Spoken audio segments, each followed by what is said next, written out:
Hello friend, Assalamu alaikum. My name is Abmali. Hope you all will be fine. Today we will study about waterfall model. अब जो हमारे पास क्या है waterfall model है, ये पहला प्रोसेस मॉडल जो इंट्रोड्यूस किया गया था। और ये क्या है, एक लीनियर सिक्वेंशनल लाइफ साइकिल मॉडल है, जिसमें क्या करते हैं जो भी काम होता है वो एक तरतीब में, एक फर्स्ट स्टेप में, फिर सेकंड स्टेप में, फिर थर्ड फोर्थ, और इस तरह हमारे पास जो लास्ट स्टेप होता है वो कौन सा होता है, सिक्स स्टेप। तो इसमें क्या होता है, ये वाटरफॉल इसी तरह सीक्वेंस से काम करता है। और ये क्या बहुत बहुत इजी है, इसको समझना, इसको यूज़ करना।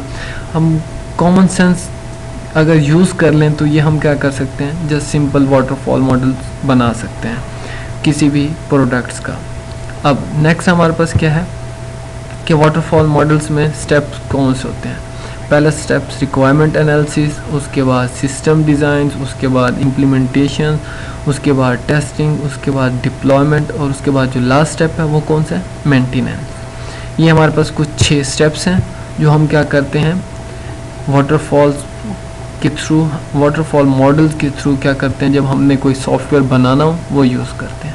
अब पहला स्टेप आ जाता है रिक्वायरमेंट गैदरिंग। अब रिक्वायरमेंट गैदरिंग फेज़ क्या होता है, इसमें हम क्या करते हैं, जो हमारा कस्टमर आता है जिसको हमने क्या करना है सॉफ्टवेयर बना के देना है, उसको हम क्या करेंगे, उसके साथ मीटिंग रखेंगे। उसके बाद उससे पूछेंगे कि उसे कौन सा प्रोडक्ट चाहिए, उसकी स्पेसिफिकेशन, उसकी वर्किंग, उसका फंक्शंस, हम सारा का सारा क्या करेंगे उससे पूछेंगे किसके, मीटिंग के दौरान। और उसके बाद ये मीटिंग होगी किससे, अब जो हमारा क्या होगा, एनालिस्ट होगा, जिसने क्या सारी की सारी रिक्वायरमेंट्स उसे गैदर करनी है। एनालिस्ट ने क्या करना है, उसका सारा सिस्टम समझना है कि वो सिस्टम प्रोडक्ट बनवा किस तरह चाह रहा है। क्या करेगा, जब एनालिस्ट उसकी सारी रिक्वायरमेंट्स समझ जाएगा, वो क्या करेगा, उनकी डॉक्यूमेंटेशन तैयार करेगा। वो सारा डॉक्यूमेंटेशन उसको क्या करेगा, उसको फिर से जो हमारा कस्टमर होगा, कस्टमर को क्या करेगा, उसको वापस देगा कि क्या करें, आप इसको चेक कर लें कि जो आपने सॉफ्टवेयर बनवाना है क्या उसकी रिक्वायरमेंट्स यही है या इसे कुछ और। उसके बाद नेक्स्ट फेज़ है हमारे पास डिज़ाइनिंग फेज़। अब डिज़ाइन फेज़ में क्या होता है, बेसिकली ये है हमारे पास, हमने क्या करना है, जो हमने एक्चुअल बनाना है प्रोडक्ट, उससे पहले हम क्या करेंगे, उसका एक स्केच बनाएंगे किसी डायग्राम्स के थ्रू, हार्डवेयर के थ्रू। डिफरेंट टाइप के मॉड्यूल्स हम यूज़ करेंगे और यूज़ किए जाते हैं, उसको आइडेंटिफाई किया जाता है कि हमने क्या करना है, अपने प्रोडक्ट में यूज़ क्या क्या करना है। अब इसमें उसका स्कोप, उसका ऑब्जेक्टिव्स, और जो हमने सॉफ्टवेयर या जो हमने मेथड अडॉप्ट करने हैं कोडिंग के लिए या उसके बाद फंक्शन के लिए, तो वो क्या करेंगे, वो सब कुछ हम क्या करेंगे डिज़ाइनिंग फेज़ में चेक ढूंढेंगे, बल्कि उनको क्या करेंगे, गैदर करेंगे। अब सिंपल हम ये कह सकते हैं, जैसे हमारे पास क्या है, हमने कोई बनाना है सॉफ्टवेयर, उसका डाटा स्ट्रक्चर उसके अंदर कौन सा यूज़ करेंगे, उसके सॉफ्टवेयर आर्किटेक्चर, उसके बाद एल्गोरिदम की डिटेल कैसे होनी चाहिए, और उसके बाद हमने कौन सा सॉफ्टवेयर यूज़ करना है या कौन से ट्रांसलेटर यूज़ करना है क्या करने के लिए, कोडिंग के लिए।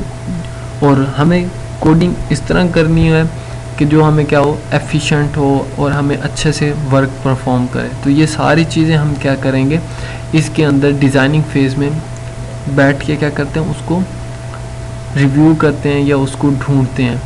फिर हम क्या करते हैं, इसको भी डॉक्यूमेंट कर देते हैं डॉक्यूमेंटेशंस के, ताकि अगर हमने फिर कभी यूज़ करना है तो हम उसको क्या कर सकते हैं, यूज़ कर सकते हैं। ये क्या करते हैं, ये सारा कुछ डेवलपर एनालिस्ट करता है, इसमें कस्टमर का कोई भी हाथ नहीं है, वो क्या है, यहाँ से फ्री है। उसके बाद नेक्स्ट फेज़ आता है हमारा कोडिंग का। अब कोडिंग क्या होती है, जो भी हमने डिज़ाइन किया है, डिज़ाइनिंग फेज़ में जो भी काम करेंगे उनको अब हमने क्या करना है, कोडिंग फेज़ में मशीन्स की लैंग्वेज में चेंज करना है। तो हम क्या करेंगे, जो जो हमने एल्गोरिदम बनाए थे वो सब के सब अगर वो एफिशिएंट तरीके से बने हुए हैं तो वो क्या करेगा, वो ईज़िली जो है वो कोडिंग में हम ईज़िली यूज़ कर सकते हैं। और फिर जब हम कोडिंग कर लेंगे तो हम क्या करेंगे, पूरे सिस्टम ऐसे सपोज कर लो हमारा क्या बन गया, जब हमारा पूरा सिस्टम बन गया तो हम क्या करेंगे, उसको टेस्ट करेंगे कि जो हमने सिस्टम बनाया वो काम कर भी रहा है या नहीं। तो इसमें टेस्टिंग, अब टेस्ट क्या करेंगे, टेस्टिंग जो होती है हम हर वे से चेक करेंगे उसको, डिफरेंट गलत एरर वाली कमांड्स देकर उसको डिफरेंट कमांड्स जो उसकी फंक्शनैलिटी हैं उन सब को क्या करेंगे, हम वो सारी इनपुट्स देंगे ताकि हमारा जो सिस्टम है वो क्या हो, एरर फ्री हो। अब सिस्टम के अंदर हम क्या करते हैं, सॉफ्टवेयर को हम दो तरह से चेक करते हैं, एक हार्डवेयर के थ्रू कि कौन से हार्डवेयर के क्या है सपोर्टेड हैं और कौन से सॉफ्टवेयर भी क्या है सपोर्टेड हैं, ये हम क्या करते हैं, ये आ जाता है हमारे पास टेस्टिंग में। उसके बाद ये भी देखते हैं उसको इनसाइड टेस्टिंग, उसके अंदर की टेस्टिंग, उसके आउटसाइड, ये सारे कुछ क्या करते हैं हम टेस्टिंग में हर चीज़ चेक करते हैं कि हमारा सॉफ्टवेयर। उसके बाद आ जाता है डिप्लॉयमेंट। अब डिप्लॉयमेंट क्या होता है उसके बाद ये जो हमारे पास इंस्टॉल, अब जो हमने सिस्टम बना लिया अब हमने क्या करना है, यूज़र को इंस्टॉल करके देना है ताकि वो इसको यूज़ करे, और उसको हम ट्रेनिंग के लिए ट्रेनिंग देंगे कि आप अपना सिस्टम कैसे यूज़ कर सकते हो। अब वो ट्रेनिंग ऐसे हो सकती है सीडी के थ्रू या बुकलेट, या हम ट्रेनिंग सेशंस रख देते हैं, हम उनको कोई भी क्लासेस रख देते हैं, उसमें हम बताते हैं कि जो उनका सॉफ्टवेयर है उनके कि क्या क्या रिक्वायरमेंट्स हैं, उनको कैसे यूज़ करना है, या उनको हम लिख दे देते हैं या उनको हम सीडीज़ में रिकॉर्ड करके दे देते हैं कि क्या करना है, आप सिस्टम से कैसे यूज़ करेंगे। जब वो इन चीज़ों के ज़रिए उसको एक बार यूज़ करेगा तो फिर क्या करेगा, वो उसका आदी हो जाएगा और उसे ईज़िली सब कुछ समझ आ जाएगा कि उसने सिस्टम बनाना कैसे है। उसके बाद आ जाता है हमारे पास मेंटेनेंस। अब मेंटेनेंस क्या होता है, ये हमारे पास क्या है, वाटरफॉल मॉडल का आखिरी फेज़ है। अब इसके अंदर हमने क्या किया है, सारी की सारी, अब हमने क्या करना है, प्रोडक्ट जो है वो कस्टमर के हैंड ओवर कर देना है, उसके तमाम अल्फ़ा बीटा टेस्टिंग, मतलब जितनी भी उसकी टेस्टिंग होनी है सब कुछ टेस्टिंग कर के अपनी तसल्ली करके हम क्या करेंगे, प्रोडक्ट किसको दे देंगे, क्लाइंट के हैंड ओवर कर देंगे, ठीक है। और उसके बाद क्या करेगा, क्लाइंट उसको यूज़ करेगा, और अगर कोई भी एरर आ जाता है तो क्लाइंट क्या कर सकता है, उसे हम हमारी ये रिस्पॉन्सिबिलिटी है कि हम क्या करेंगे, उसको मेंटेन करके देंगे। कुछ समटाइम ऐसा होता है कि जो हम तो एरर फ्री करके देते हैं, बट कुछ ऐसे होते हैं कि हमें पता नहीं चलता, वो तो क्या करता है जब कस्टमर यूज़ करता है तब वो उस तरह के हम क्या करते हैं, उन एरर्स को भी हैंडल करके देना होता है। ये सारा कुछ हम किस में करते हैं, मेंटेनेंस में, मेंटेनेंस, ठीक है, इसके अंदर करेंगे। और उसके बाद अब ये यहाँ पे कहता है कि अगर हमारे पास क्या है, अगर कोई कस्टमर्स को चेंजिंग ज़रूरत है तो वो भी हम करके देंगे। और उसके बाद अगर कोई एक्सटर्नल एनवायरनमेंट्स का प्रोसेस है उसको, और जो एरर होंगे उनको करेक्ट करके देंगे, और ऐसे करके देंगे कि उसकी एफिशिएंसी क्या हो, सॉफ्टवेयर की वो इन्हांस हो। और उससे क्या करेंगे, फीडबैक भी लेंगे कि अब क्या है, जब एरर फ्री हो जाएगा तो आपका सिस्टम कैसा काम कर रहा है। उसके बाद अब लास्ट क्वेश्चन कि हमने क्या करना है, वाटरफॉल मॉडल्स यूज़ कहाँ कहाँ कर सकते हैं। पहले तो हमने ये पढ़ा कि क्या है, वाटरफॉल मॉडल्स बनाते कैसे हैं, उसके स्टेप्स क्या हैं।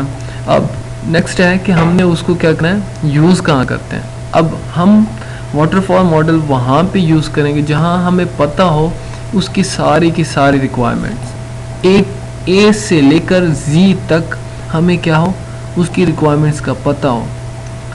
उसके बाद या फिर ऐसा हो कि जो प्रोडक्ट की डेफिनेशंस हैं वो क्या हो, स्टेबल हो, मतलब चेंज ना हो, एक जैसी हो। जैसे कस्टमर होता है, आज कुछ कह गया कल कुछ, ये काम ना हो, बल्कि क्या हो, उसकी क्या हो, स्टेबल हो।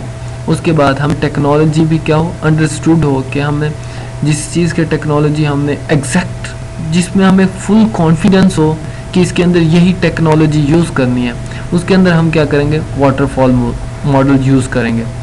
और अगर हमारे पास क्या है, कोई एक वर्जन है किसी भी सॉफ्टवेयर का, उसको क्या करना है, हमने अगर उसका न्यू वर्जन बनाना है तो हम क्या करेंगे, उसमें भी वाटरफॉल मॉडल यूज़ कर सकते हैं। उसके बाद क्या है, पोर्टिंग एंड एग्जिस्टिंग, अगर हमारे पास कोई पहले से प्रोडक्ट है उसको हमने क्या करना है, न्यू प्लेटफॉर्म के थ्रू उसको क्या करना है, उसके अंदर कुछ चेंजेस करनी है, वो भी क्या करेंगे, हम वाटरफॉल मॉडल्स को क्या करेंगे, अडॉप्ट करेंगे, ताकि हमारा जो सॉफ्टवेयर बन रहा है वो क्या बने, बहुत अच्छा बने और उसकी वर्किंग भी क्या हो, बहुत अच्छी हो।